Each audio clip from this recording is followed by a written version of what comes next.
El cantar o el poema del mío Cid es una de las obras más célebres de lo que es la literatura medieval española, el cual es considerado un poema épico, ya que narra las hazañas o las historias de héroes, en este caso las de Rodrigo Díaz de Vivar, quien nació en el año 1049 aproximadamente, según Menéndez Pidal, quien fue un historiador y un filólogo español que estudió con mucho ahínco lo que fue el Cantar del mío Cid, eh, dedujo que la obra pudo haber sido escrita aproximadamente en el año 1140, unos 40 años después de la muerte del principal protagonista. Bien, la obra fue escrita en plena Reconquista, cuando los cristianos estaban luchando por recuperar los territorios de la península ibérica que estaban en ese entonces bajo el control de los musulmanes. ¿Sí? Durante este tiempo, digamos que la interacción de la cultura cristiana y de la cultura islámica era bastante intensa, y esto como que se vio reflejado en lo que fue la figura de Rodrigo Díaz. Según algunos estudios, nuestro Cid no solo adopta estas estrategias militares cristianas, sino como que también comparte elementos del mundo árabe o beduinos. En palabras de Dolores Oliver, dice que Rodrigo Díaz está como en una simbiosis de dos culturas, el cual adopta como tácticas de guerra, costumbres, incluso conceptos de honor que se comparten, tanto elementos castellanos como árabes o beduinos, ¿no? Entonces, bueno, vemos como esta mezcla, digamos, de culturas le va a dar como una profundidad única, y bueno, se ve claramente ese reflejo de una España que en ese entonces convivía como en dos mundos o entre dos culturas.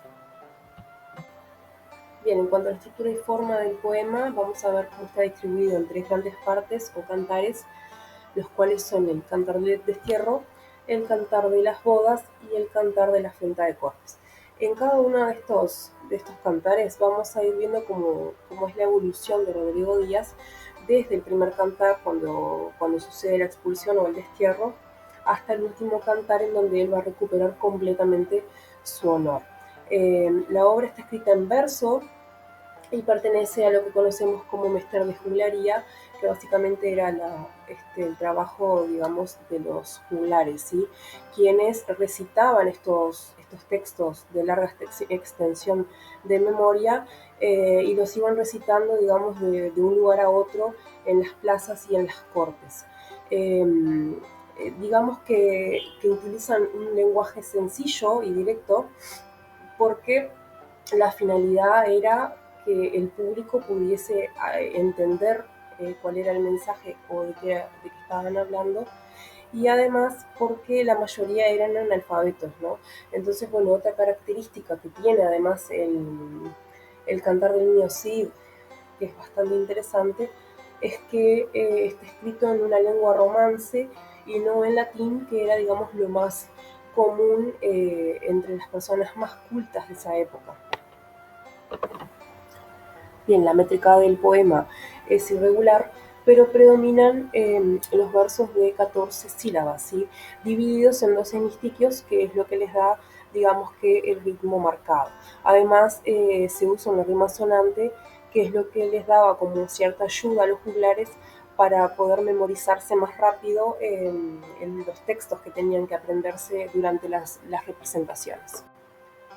Bueno, uno de los momentos más importantes o más marcantes en nuestro poema va a ser el destierro, ¿no? Rodrigo va a ser injustamente exiliado, desterrado de sus tierras, eh, por parte del rey Alfonso, después de ser acusado de deslealtad. En el texto podemos ver un poco lo que eran sus emociones y cómo él reacciona ante eso, ¿no?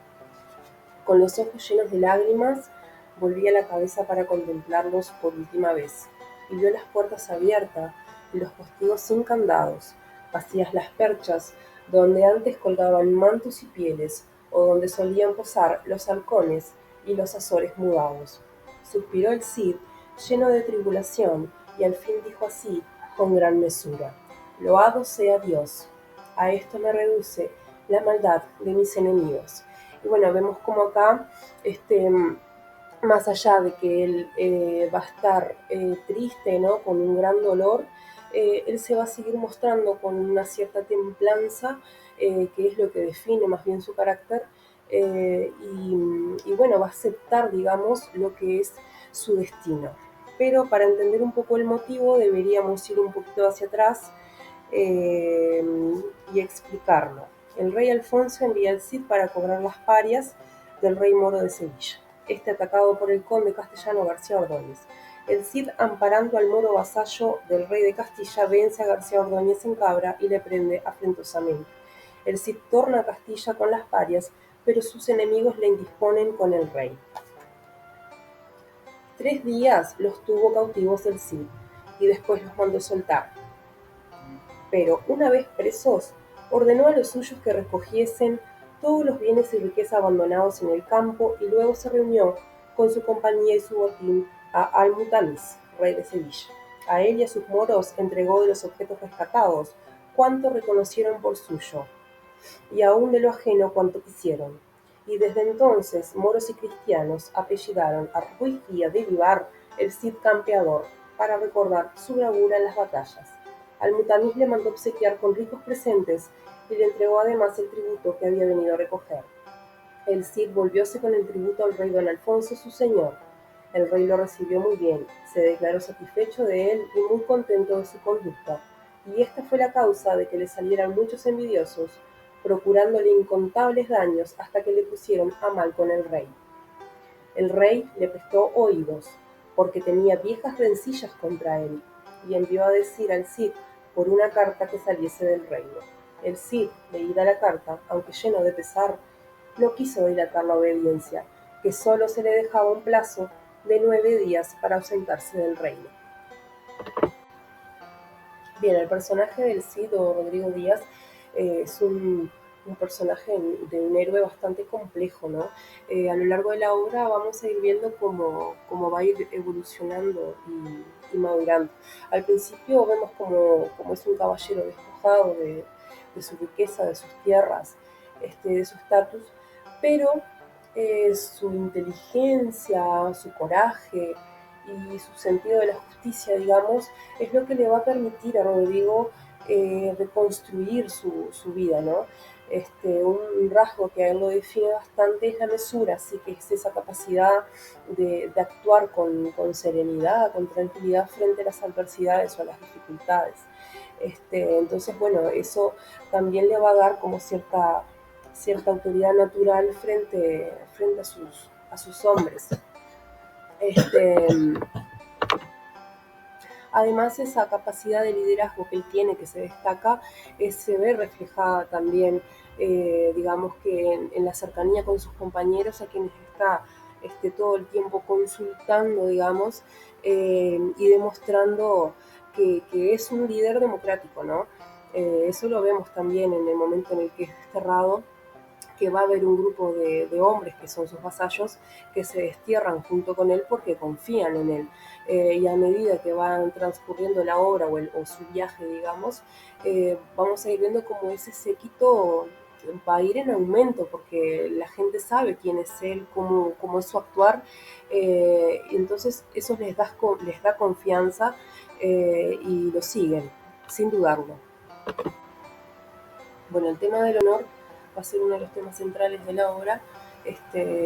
El destierro, por ejemplo, no solo va a implicar la pérdida de lo que son las tierras, los bienes, sino que sobre todo va a ser una mancha al honor de nuestro personaje principal, ¿no? Para Rodrigo Díaz, el honor no es algo, digamos, que estático, que viene con los títulos o con la sangre real, sino que se gana a través de los actos, ¿no? De las acciones. Entonces, bueno, la humillación que él va a sufrir a través del sufrimiento de sus hijas, en manos de los infantes de Carrión, va a ser uno de los momentos en que este concepto de honor, digamos que va a volver a aparecer y a tomar protagonismo, ¿sí? Bueno, recordando un poco lo que hablábamos antes sobre estas mezclas de culturas, que tienen como matices españolas y matices árabes, se ven reflejadas en Rodrigo Díaz y se muestran ciertos contrastes, ¿no? Según Dolores Oliver, como ya la mencionamos, cuenta que el trabajo del honor en las sociedades beduinas tenían como cierto aspecto femenino y masculino, ¿sí? Entonces, estos aspectos masculinos estaban como más vinculados hacia lo que eran las acciones y el exterior, y los aspectos femeninos eran como más ligados a la pasividad y como que estaban más expuestas a lo que eran los ultrajes. Entonces, bueno, los hombres de estas sociedades podían, digamos, que luchar y ganar su honor por su propia cuenta. Sin embargo, las mujeres no, y tenían como, digamos que en realidad no se esperaba eso de ellas, sino que más bien eran como algo sagrado, que tenía que ser respetado y cuidado, porque, bueno, tenían que ser protegidas por esa característica que tenían, ¿no? Entonces, bueno, vemos como estas características, digamos, en el último canto, van a hacer que el Cid sienta de restaurar su honra, no solo como padre, sino como hombre, como un señor de honor que es. Eh, Incluso desafía a su yerno Saduelo en la corte del rey. Y bueno, al final él va a vencer, ¿no? Entonces este desenlace va a reforzar la idea de que para Rodrigo Díaz el honor es algo personal y familiar que debe ser protegido, y si es necesario él va a defenderlos con la espada, ¿no? Así que bueno, vamos a ver en Rodrigo Díaz de Vivar un personaje que representa los valores del caballero ideal, digamos, de esa época, ¿no? Un caballero que tiene un sentido muy profundo sobre la lealtad, sobre la valentía, y sobre el honor también. Eh, Vemos como él, aunque es desterrado, él nunca deja de luchar para recuperar su honor, pero también él nunca le falta el respeto a su rey tampoco. Es como que su honor se extiende más allá de su personalidad y de sus intereses también, ¿no?